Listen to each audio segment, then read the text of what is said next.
For the last few weeks, we are studying about salvation and 36 other blessings. पिछले कुछ सप्ताहों से हम उद्धार और उद्धार के साथ जो 36 आशीषें मिली है उसके बारे में सीख रहे हैं।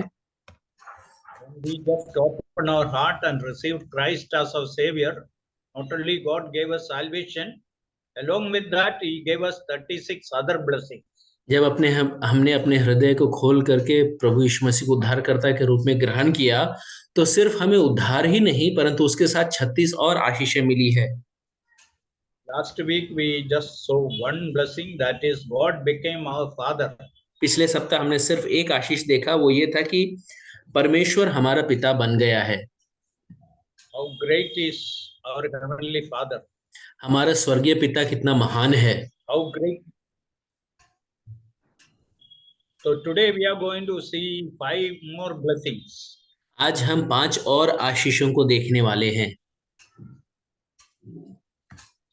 They are God has adopted us. पहला, परमेश्वर ने हमें गोद लिया है।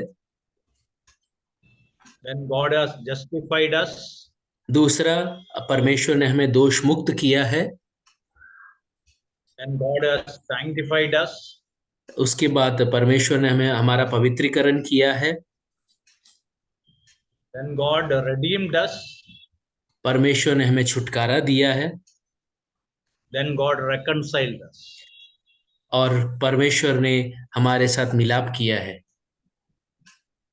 I believe all these blessings, if we study properly and meditate on it, it will help you greatly to worship the Lord. मैं ये मानता हूँ कि यदि हम इस पर मनन करें, इसका पढ़ाई करें, तो ये हमारा मदद करेगा परमेश्वर का महिमा करने के लिए, उसके आराधना करने के लिए। So we will see the first word, adoption. पहला शब्द हम देखेंगे गोद लेना या दत्तक पुत्र के रूप में ग्रहण करना। We will read one verse from Romans 8:15 to 17. Romeo 8:15 से लेकर के 17 तक हम पढ़ेंगे।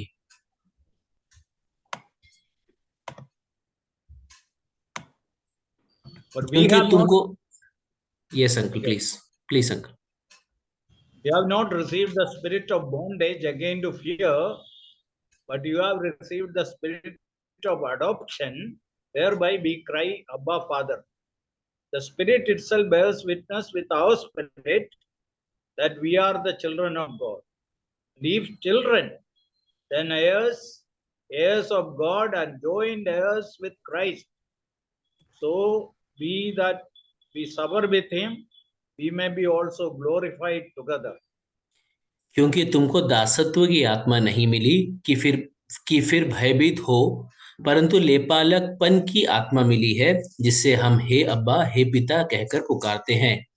आत्मा आप ही हमारी आत्मा के साथ गवाही देता है कि हम परमेश्वर की संतान हैं, और यदि संतान है तो वारिस भी, वरन परमेश्वर के वारिस और मसीह के संगी वारिस है, जबकि हम उसके साथ दुख उठाए कि उसके साथ महिमा भी पाए। We all know what is adoption. हम सब गोद लेना क्या है उसको समझते हैं। A total stranger is being legally received as a member of a new family. एक एकदम अज्ञान एक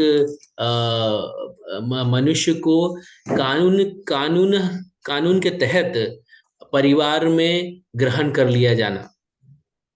So that person or that child is a total stranger. ये जो मनुष्य है या ये जो बच्चा है वो एकदम अजनबी है, अपरिचित व्यक्ति है। He is being accepted in a family as a son or a daughter. उसको एक परिवार में एक पुत्र या पुत्री के रूप में ग्रहण कर लिया जाता है। And he has all the right and privileges in that home. और उस घर और परिवार में उसको पूरा हक और विशेषाधिकार है। So God accepted us as sinners from the family of or from the bondage of Satan. परमेश्वर ने हमें अपने परिवार में ग्रहण किया शैतान के बंधुए से छुड़ा करके। We were not of God's family. हम परमेश्वर के परिवार के नहीं थे। We were outside the family of God. हम परमेश्वर के परिवार के बाहर थे। So God made us, God adopted us into his family. परमेश्वर ने अपने परिवार में हमें गोद ले लिया है। So because we are adopted, what all privileges we have? We are heirs and joint heirs of God. क्योंकि हमें गोद ले लिया गया है, इसलिए हम वारिस और संयुक्त वारिस है परमेश्वर के साथ। We receive lot of blessings because we are part of God's family. हमको बहुत सारे आशीषें मिली है क्योंकि हम परमेश्वर के परिवार के हैं। And all the blessing in its fullness we are going to experience when we reach heaven. और जब हम स्वर्ग पहुंच जाएंगे तो आशीष का परिपूर्णता हम अनुभव करने वाले हैं। So we are adopted children of God. हम अभिग्रहण किए हुए या गोद लिए हुए परमेश्वर के पुत्र हैं। So verse 15 says, because we are adopted, we can call God Abba Father. 15वां आयत कहता है क्योंकि हमें गोद ले लिया गया है, इसलिए हम परमेश्वर को अब्बा और पिता कह सकते हैं। Last week I just looked into this verse 15. पिछले सप्ताह मैंने ये 15 आयत को देखा था। We haven't received the spirit of bondage. On the हमको contrary, the spirit received the spirit of adoption. हमको दासत्व की आत्मा नहीं मिली है, परंतु लेपालकपन की आत्मा मिली है। Suppose a servant is in our home. ऐसा Sometimes then probably that person also called us daddy and mummy. ऐसा मान लीजिए कि एक सेवक हमारे घर में है, नौकर है हमारे घर में, और वो भी हमें माता और पिता रूप से पुकारता है। But Paul says it is the spirit of slavery. पौलुस कहता है कि वो दासत्व की आत्मा है। But we call God Abba Father because we are being adopted. We have the spirit of adoption. लेकिन हम परमेश्वर का अब्बा पिता इसलिए कहते हैं क्योंकि हमें गोद ले लिया गया है, हमें लेपालकपन की आत्मा मिली है। So when the Bible speaks about adoption, it says that we were outside the family of God and God has brought us to his family. जब भी वचन गोद लिए जाने के बारे में बताता है तो हमें याद रखना है कि हम परमेश्वर के परिवार से अलग थे, दूर थे, बाहर थे। परमेश्वर ने हमें अपने परिवार में ग्रहण कर लिया है। So today we can divide the humanity into two. आज हम मनुष्य जाति को दो भाग में बांट सकते हैं। Those who belong to the family of God, those who do not belong to the family of God. एक जो परमेश्वर के परिवार के हैं और दूसरा झुंड जो परमेश्वर के परिवार के नहीं हैं। The day we accepted Christ as our Savior, God adopted us into His family. जिस दिन हमने प्रभु को उद्धारकर्ता के रूप में ग्रहण कर लिया, उसी दिन परमेश्वर ने हमें अपने परिवार में ग्रहण कर लिया है। There are many references about this, but we are not going to read all those. बहुत सारे आयतें हैं इसके बारे में, पर हम ये सारे पढ़ने वाले नहीं हैं। Now we will see the second blessing here, justification. दूसरा जो आशीष हमें मिला है वो हम देखेंगे और वो है दोष मुक्ति। So we were sinners, we were guilty, and we deserved the punishment. हम पापी थे, हम दंड के योग्य थे। We will read one verse from Romans chapter 3 verse 24 and 26. Romeo 3 उसका 24 और 26। परंतु उसके अनुग्रह से उस छुटकारे के द्वारा जो मसीह यीशु में है, सेंत मेंत धर्मी ठहराए जाते हैं। 26वां आयत, परन इसी समय उसकी धार्मिकता प्रकट हो कि जिससे वह आप ही धर्मी ठहरे और जो यीशु पर विश्वास करे उसका भी धर्मी ठहराने वाला हो। Being justified freely by his grace through the redemption that is in Christ. So the justification God gave us freely. परमेश्वर ने हमें धर्मी ठहराया है मुफ्त में। So not only God did not punish us, God made us righteous in the sight of God. इतना ही नहीं कि परमेश्वर ने हमें दंड नहीं दिया, परंतु परमेश्वर की नजर में हमें धर्मी भी ठहराया। So justification is a judicial word. धर्मी ठहराया जाना, दोष मुक्त किया जाना एक कानूनी शब्द है। God asked the judge, he should have punished us for our sins. एक न्यायी होने के कारण परमेश्वर हमें हमारे पापों के कारण दंड देना चाहिए था। But God not only forgive our sins, he justified us. लेकिन परमेश्वर ने सिर्फ हमारा पाप को क्षमा नहीं किया, परंतु हमें धर्मी भी ठहराया। What is the justification? धर्मी ठहराया जाना क्या है?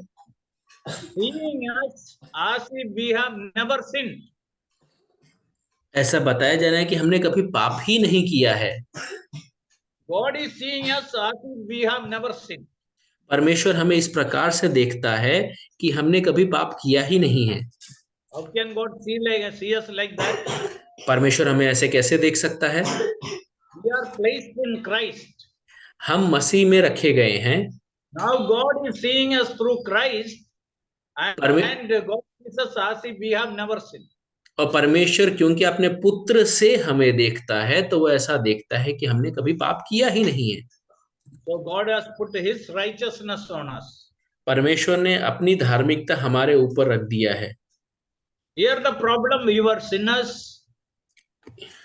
यहाँ जो समस्या है, हम पापी थे। So when came to adoption, that we did not belong to God, God has adopted us. जब गोद लेने की बात होती है तो हम परमेश्वर के नहीं थे, लेकिन परमेश्वर ने हमें ग्रहण कर लिया। Here why we needed justification? Because we were sinners, we deserve punishment, and instead of punishing us, God not only forgive our sins, God justified us. हमें दोष मुक्ति की क्यों जरूरत थी? क्योंकि हम पापी थे और पाप का हमें मजदूरी मिलना था, लेकिन क्योंकि परमेश्वर ने हमारे पाप को दूर किया है, तो प्रभु यीशु मसीह के द्वारा हमें धर्मी भी ठहराया है। So we are justified people. हम धर्मी ठहराए गए जन हैं। God will not hold us accountable for our sins. हमारे पापों का लेखा वो हमसे नहीं लेगा। Third word is the justification. Sorry, sanctification. तीसरा जो शब्द है वो है पवित्रीकरण। That speaks about our unholiness and God has made us holy. वो हमारे अपवित्रता के बारे में बताता है और कैसे परमेश्वर ने हमें पवित्र किया है। We'll read two portions. 1 Corinthians chapter 1 verse 2. पहला कुरिन्थियों उसका पहला अध्याय और उसका दूसरा आयत। 1 Corinthians chapter 1 verse 2. पहला अध्याय और उसका पहला कुरिन्थियों पहला अध्याय उसका दूसरा आयत। परमेश्वर की उस कलीसिया के नामी जो कुरिन्थुस में है, अर्थात उनके नाम जो मसीह यीशु में पवित्र किए गए और पवित्र होने के लिए बुलाए गए हैं, और उन सब के नाम भी जो हर जगह हमारे और अपने प्रभु यीशु मसीह के नाम की प्रार्थना करते हैं। So when Paul writes this epistle, he calls the refers to the believers who are sanctified in Christ. जब प्रेरित पौलुस ये पत्र लिख रहा है तो वहां के विश्वासियों को मसीह यीशु में पवित्र किए गए लोग या जन करके पुकारता है। So the moment we accepted Christ, God has made us holy. जिस क्षण हमने मसीह को ग्रहण किया, परमेश्वर ने हमें उसी क्षण पवित्र बना दिया है। Then we are called to be holy people. और हमें पवित्र होने के लिए बुलाया गया है। That's a big challenge for us. और ये बहुत बड़ा चुनौती है हमारे लिए। Because we live in a dirty world, a sinful world, unholy world, where to live a holy life is a very big challenge. हम एक गंदगी भरे संसार में, पाप भरे संसार में, अपवित्र संसार में हम जीते हैं, इसलिए हमें पवित्रता के लिए बुलाया गया है। Chapter 6, Paul says to the Corinthians, what kind of they lived before their salvation, छठे and how it has made them holy. छठे अध्याय में प्रेरित पौलुस बताता है कि कैसे थे वो उद्धार से पहले और कैसे परमेश्वर ने उन्हें पवित्र कर दिया है। 9 to 10. 9 और 10। क्या तुम 11. नहीं जान क्या तुम नहीं जानते कि अन्यायी लोग परमेश्वर के राज्य के वारिस न होंगे? धोखा न खाओ। न वेश्यागामी, न मूर्ति पूजक, न परस्त्रीगामी, न लुच्चे, न पुरुषगामी, न चोर, न लोभी, न पियक्कड़, न गाली देने वाले, न अंधेर करने वाले परमेश्वर के राज्य के वारिस होंगे। 11 also. और तुम में से कितने ऐसे ही थे, परंतु तुम प्रभु यीशु मसीह के नाम से और हमारे परमेश्वर की आत्मा से धोए गए और पवित्र हुए और धर्मी ठहरे। Okay. Here this Corinthians had a very bad past. यहाँ जो कुरिन्थ के जो लोग हैं, इनका जो भूतकाल था बहुत ही गंदा था। Paul gives a big list of sin which they were involved. बहुत लंबा एक लिस्ट प्रेरित पौलुस देता है उस पाप का जिसमें वो थे। And Paul says that some of you are in this group. और 11वें आयत में प्रेरित पौलुस कहता है कि तुम में से कितने ऐसे ही थे। Some of you are committing these kinds of sin. इस प्रकार के पाप तुम में से कई लोग कर रहे थे। But verse 11 he says, God has washed you and sanctified you. पर 11वें आयत में कहता है कि परमेश्वर के आत्मा से धोए गए हो और पवित्र ठहराए गए हो। So sanctification means set apart for a holy purpose. पवित्रीकरण का मतलब है एक पवित्र उद्देश्य के लिए अलग किया जाना। So our sanctification has 3 tenses. हमारा जो पवित्रीकरण है उसका 3 भाग है। It is positional sanctification.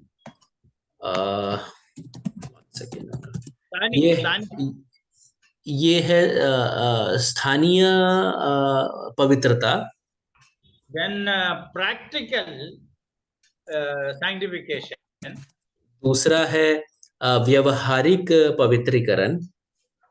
Third is permanent sanctification. और तीसरा है स्थायी पवित्रीकरण। First one, position, because we are in Christ, we are made sanctified. पहला जो पवित्रीकरण है वो ये है कि क्योंकि हम मसीह में हैं, हम पवित्र किए गए हैं। So that God has sanctified us, then we have to live here in this world. क्योंकि परमेश्वर ने तब हमें पवित्र किया है, हमें संसार में जीना है। That is always a big challenge for the believers. और विश्वासियों के लिए बहुत बड़ा चुनौती है। So to many places I ask people this question. कई स्थानों पर मैं लोगों से ये सवाल करता हूँ, accepting Jesus as our Savior is more difficult, or living in this world after accepting Christ as a child of God, which is more difficult? इन दोनों में से कौन सा कठिन है बताइए, ऐसा मैं पूछता हूँ। प्रभु यीशु मसीह को उद्धारकर्ता के रूप में ग्रहण करना या इस संसार में पवित्र बनकर के प्रभु यीशु मसीह का बच्चा बनकर के जीना कठिन है। We know people who have come out from various backgrounds of life. हम कई सारे लोगों के बारे में जानते हैं जो जीवन के अलग-अलग पृष्ठभूमि से आगे आए हैं। Looking at their life, and we ask sometimes, how could this person come out from such and such family? उनके जीवन को देख कर के हम कई बार ऐसा सोचते हैं कि कैसे इस परिवार से वो भाई बाहर निकल करके आ गया।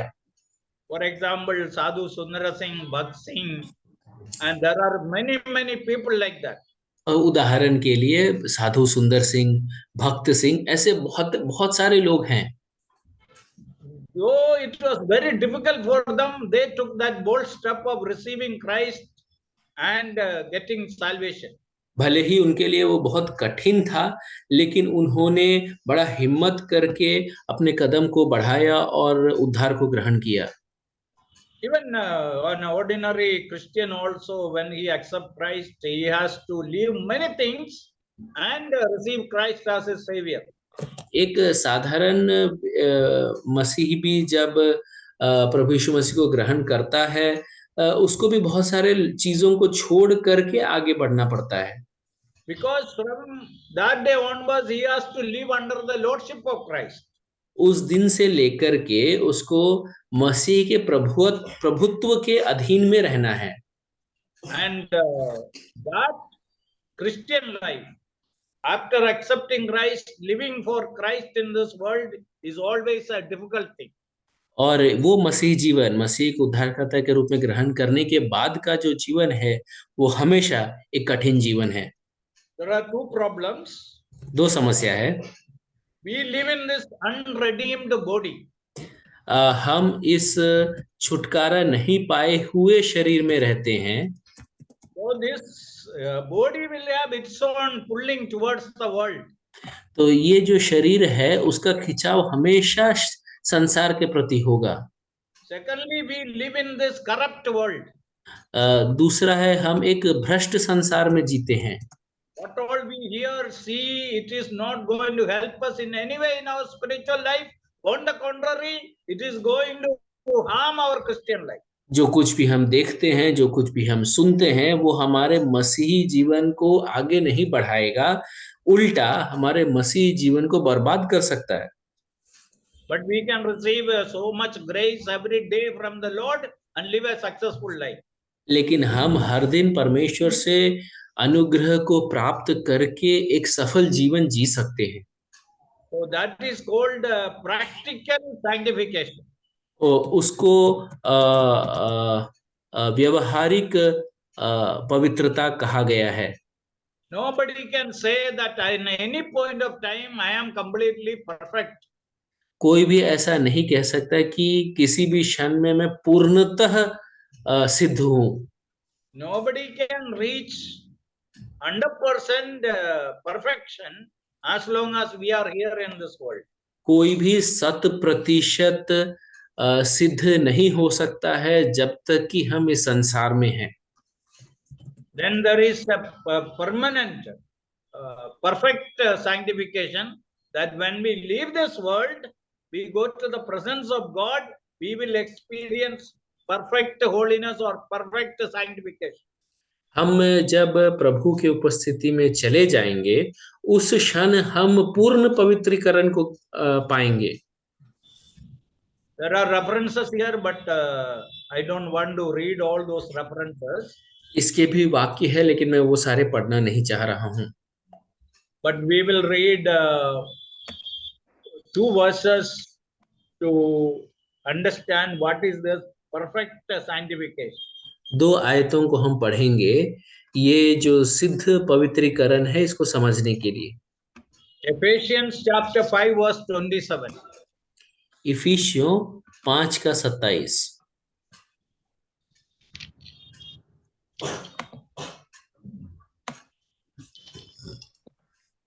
और उसे एक ऐसी तेजस्वी कलीसिया बनाकर अपने पास खड़ी करे जिसमें ना कलंक, न झुर्री, न कोई ऐसी वस्तु हो, वरन पवित्र और निर्दोष हो।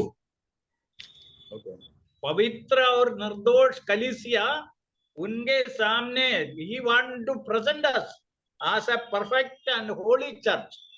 वो हमें पवित्र और निर्दोष कलीसिया बना करके अपने पास खड़ा रखना चाहता है।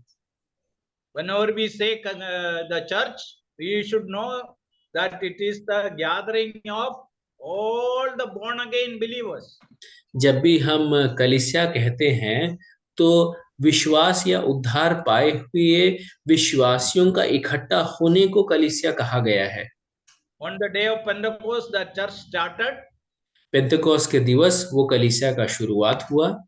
3,000 souls were added to that, 120 people who were already there. 120 जने जो पहले से वहां थे, उनके साथ 3,000 और जने जोड़े गए। Then kept on that number being added to the church. और ये जो संख्या है दिन प्रतिदिन कलीसिया के साथ जोड़ा गया, बढ़ता गया। But the plan is that this church should be presented holy and perfect when he takes that church to heaven. लेकिन पौलुस कहता है कि जब मसीह इस कलीसिया को स्वर्ग लेकर के जाएगा तो वो उसे पवित्र और निर्दोष खड़ा करना चाहता है। We'll read one more verse, Jude, the last verse. एक और आयत को हम पढ़ेंगे, यहूदा और उसका आखिरी आयत। उस अद्वैत पर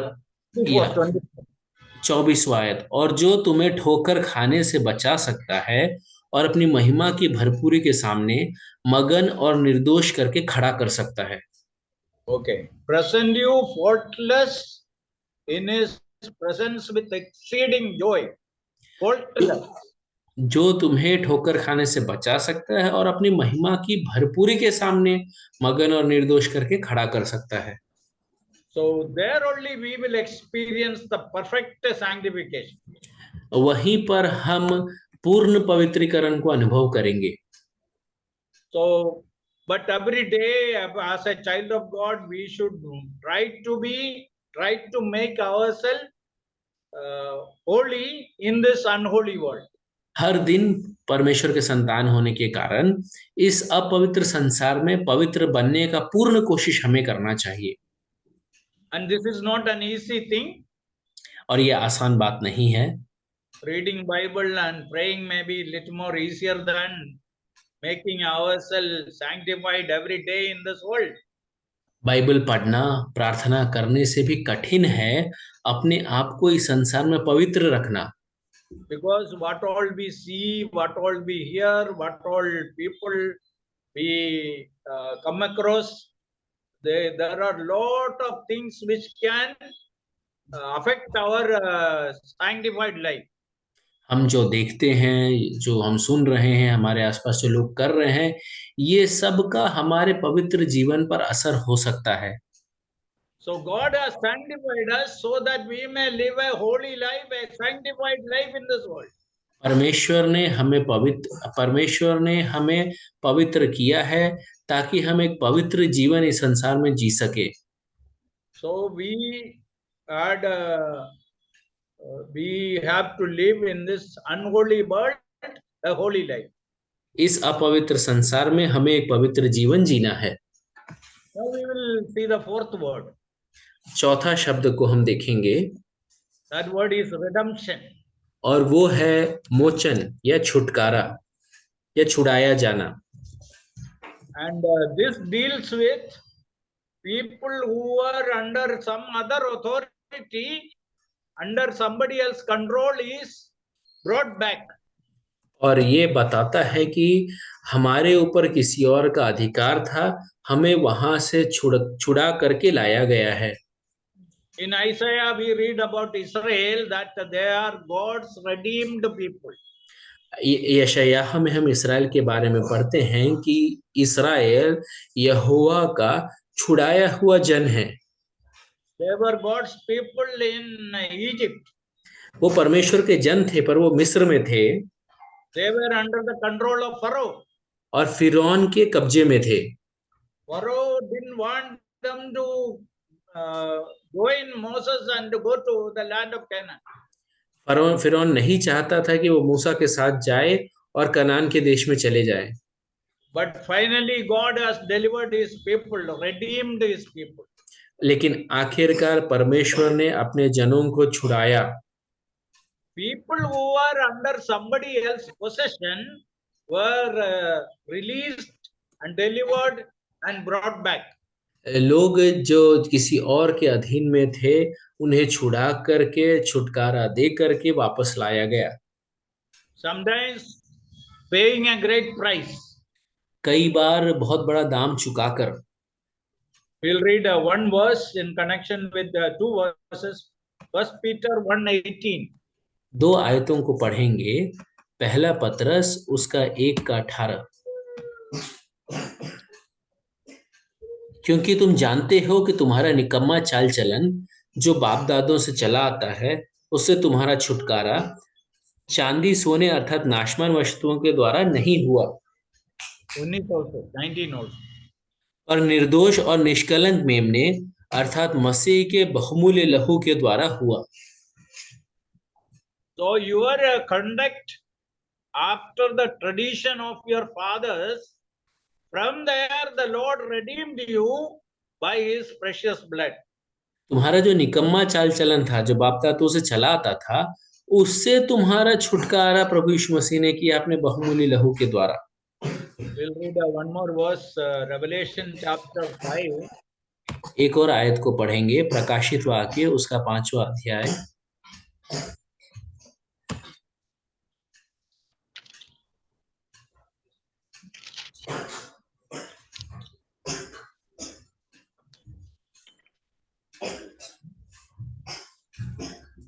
Verse 9. 9वां आयत।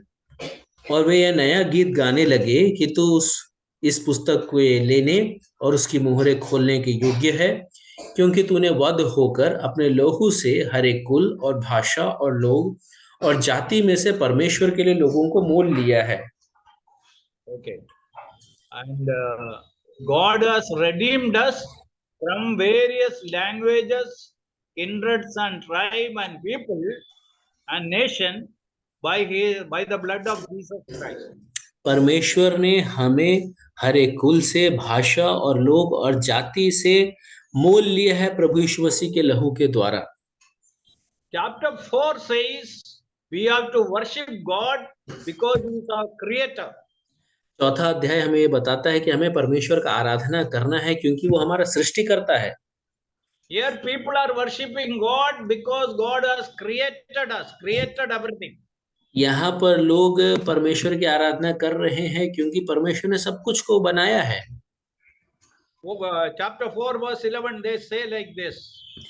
4:11 में वो इस प्रकार से कहते हैं कि हे हमारे प्रभु और परमेश्वर, तू ही महिमा और आदर और सामर्थ के योग्य है, क्योंकि तू ही ने सब वस्तुएं सृजी और वे तेरी ही इच्छा से थी और सृजी गई। Okay. God created us. God created everything what we need also. परमेश्वर ने हमें तो बनाया, लेकिन हमारे और भी जरूरतों को जो सारी चीजें वो भी बनाया। So we appreciate and praise God for all what He created. तो हम परमेश्वर की महिमा करते हैं हर एक चीज जो उसने बना करके दिया है। When it comes to chapter 5, we worship God for another reason. 5वें अध्याय जब में हम आते हैं तो हम परमेश्वर की आराधना दूसरे कारण से करते हैं। God redeemed us. परमेश्वर ने हमें मोल लिया है। Just like Israel was under the rule of Pharaoh, we were under the rule and dominion of Satan. जिस प्रकार से इस्राएल फरोन के अधीन में थे, हम भी शैतान के अधीन में रहने वाले थे। God has redeemed us from there. परमेश्वर ने हमें वहां से छुड़ाया है। So we worship God for two reasons. हम परमेश्वर की आराधना दो कारणों से करते हैं। God is the creator. परमेश्वर सृष्टि करता है। Then God is the redeemer. परमेश्वर छुड़ाने वाला है। Looking into our life and we say that you created us, you redeemed us also. अपने जीवन को देख करके हम कहते हैं कि आपने हमें बनाया है और आपने हमें छुड़ाया है। Then redemption has another meaning. और छुड़ाए जाने का एक और अर्थ है। We will read a verse and then we will see Hebrews 9:12. इब्रानियों 9:12।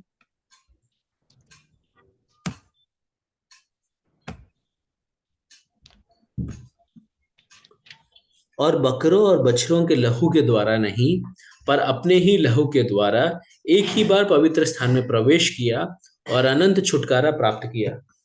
Eternal redemption. अनंत काल का छुटकारा। So the redemption is eternal. छुटकारा जो है वो अनंत काल का है। God redeemed us for eternity. परमेश्वर ने हमें अनंत काल के लिए छुड़ाया है। So that is speaking about slave market. तो ये वो बंधुए का जो मार्केट है उसके बारे में बताता है। So a man who wants slaves to work in his field. ये एक मनुष्य जो बंधुआ को अपने खेत में काम करने के लिए चाहता है, He will go to the slave market. वो गुलाम बाजार में जाएगा And he buys the slaves. और वो गुलाम को खरीद लेता है। Generally what happens after they are being used, after some time when his work is over, he will take them back to the same slave market. साधारणतः क्या होता है, जब उसका काम हो जाता है तो इस गुलाम को वापस उस बाजार में लेकर के जाते हैं। But there are people who do things differently. लेकिन ऐसे लोग हैं जो थोड़ा अलग काम करते हैं। The slaves were brought and they were permanently with them. गुलाम को लाया जाता है और हमेशा के लिए मालिक के साथ रहते हैं। They will never be taken back to the slave market again. उनको कभी भी वापस गुलाम बाजार में नहीं ले जाया जाएगा। Actually, that is the picture we have here. और वही चित्रीकरण यहाँ पर है। God has permanently redeemed them. अनंत काल के लिए परमेश्वर ने हमें छुड़ाया है। He has bought us from the slave market. He will never take us back. उस गुलाम बाजार से उसने हमें खरीदा है, हमें कभी वापस उस बाजार में नहीं लेके जाएगा। Our Lord Jesus promised that I will never leave you nor forsake you. हमारे प्रभु यीशु मसीह ने वायदा दिया है कि मैं तुम्हें कभी न छोड़ूंगा और न कभी त्यागूंगा। This redemption is eternal redemption. और ये जो छुटकारा है वो अनंत काल का छुटकारा है। So here we belong to God, or we have gone under the slavery of Satan. God has purchased us from there to keep us eternally with Him. पर हम जो शैतान के अधीन में थे, वहां से परमेश्वर ने हमें खरीदा है ताकि अनंत काल के लिए हम उसके साथ रहें। So we worship God for creating us and also redeeming us. हम परमेश्वर की आराधना करते हैं, हमें बनाने के कारण और हमें छुड़ाने के कारण। And the last word we have to study today, the last word, आखिरी शब्द जो आज हमें सीखना है, reconciliation. सुलह कराना, मेल मिलाप कराना। What is reconciliation? सुलह कराना या मेल मिलाप कराना, To remove the enmity. जो शत्रुता था हमारे बीच में। So we will read 2 verses from Colossians chapter 1, verse 20 and 22. 2 आयतों को पढ़ेंगे। कुलुसियों पहला अध्याय उसका 20 और 22। और उसके क्रूस पर बहे हुए लोहू के द्वारा मेल मिलाप करके सब वस्तुओं का उसी के द्वारा से अपने साथ मेल कर ले, चाहे वे पृथ्वी पर की हो चाहे स्वर्ग में की, ताकि तुम्हें अपने सन्मुख पवित्र और निष्कलंक और निर्दोष बनाकर उपस्थित करे। God has reconciled us to himself. परमेश्वर ने अपने साथ मेल मिलाप कराया है। And who are we? Verse 21, you were sometime alienated, enemies in your mind by wicked works. Now you are reconciled. हम पहले निकाले हुए थे और बुरे कामों के कारण मन से बैरी थे, लेकिन अब हमारा मेल मिलाप हो गया है। We were the enemies of God, but God was not our enemy. हम परमेश्वर के बैरी थे, लेकिन परमेश्वर हमारा बैरी नहीं था। There was no need for God to reconcile to us, but we needed to reconcile to God. परमेश्वर को हमारे साथ मेल मिलाप करने की कोई जरूरत नहीं थी, लेकिन हमें परमेश्वर से मेल मिलाप करना था।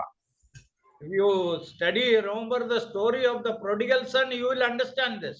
यदि आप उड़ाव पुत्र के उस कहानी को याद करेंगे तो आपको समझ में आएगा। The prodigal son needed to be reconciled to his father, not in the other way. ये जो उड़ाव पुत्र था उसको अपने पिता के साथ मेल मिलाप करना था, ना कि पिता को। So the prodigal son returned to his father. तो ये जो उड़ाव पुत्र था अपने पिता के पास वापस आया। He got reconciled to his father. और अपने पिता के साथ मेल मिलाप किया। So we were the enemies of God. हम परमेश्वर के बैरी थे। How we became the enemies of God? हम कैसे परमेश्वर के बैरी बन गए? God's greatest enemy is Satan. We were obeying him and walking in his ways. परमेश्वर का सबसे बड़ा शत्रु शैतान था।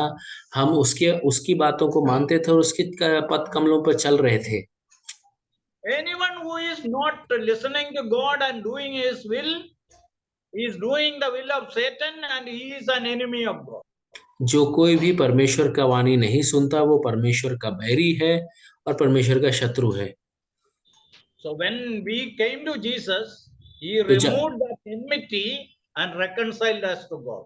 जब हम यीशु मसीह के पास आ गए तो उसने वो शत्रुता को दूर करके परमेश्वर के साथ हमारा मेल मिलाप करा दिया। All these 5 blessings also we received the moment we accepted Christ as our Savior. ये जो 5 आशीषें हैं हमें तभी मिल गया जिस क्षण हमने मसीह को उद्धारकर्ता के रूप में ग्रहण किया। See, these are wonderful blessings which can fill our hearts to worship God. ये बहुमूल्य आशीषें हैं जो हमारे हृदय को भर सकता है ताकि हम उसकी महिमा कर सके, आराधना कर सके। Without asking a word, God gave all these blessings. Free. ये सब मांगे बिना परमेश्वर ने हमें ये आशीषें दे दी है। We came to Him for salvation. हम उसके पास उद्धार के लिए आए थे। We made that salvation prayer. हमने वो उद्धार का प्रार्थना किया। Received Christ into our heart. मसीह को अपने हृदय में ग्रहण किया। Gave our life to Him. अपने जीवन को उसके हवाले कर दिया। We received salvation that day. हमें उद्धार मिल गया उस दिन। But in that very moment, God gave all these blessings also. लेकिन उसी क्षण परमेश्वर ने ये सारे आशीषें हमें दे दिया। So these are things which are associated with our salvation. ये जो बातें हैं हमारे उद्धार के साथ जुड़े हुए हैं। So we praise God for giving us all these blessings. हम परमेश्वर का महिमा करते हमें ये सारे आशीषों को दिया है। Let us be more grateful to Him. हम और भी धन्यवादी हो जाएं। Let us understand the significance of these wonderful blessings and worship God. और ये जो आशीषें परमेश्वर ने हमें दी है इसके महत्व को हम समझ जाएं और उसकी महिमा करें। May the Lord bless you. परमेश्वर इन वचनों को आशीषित करे।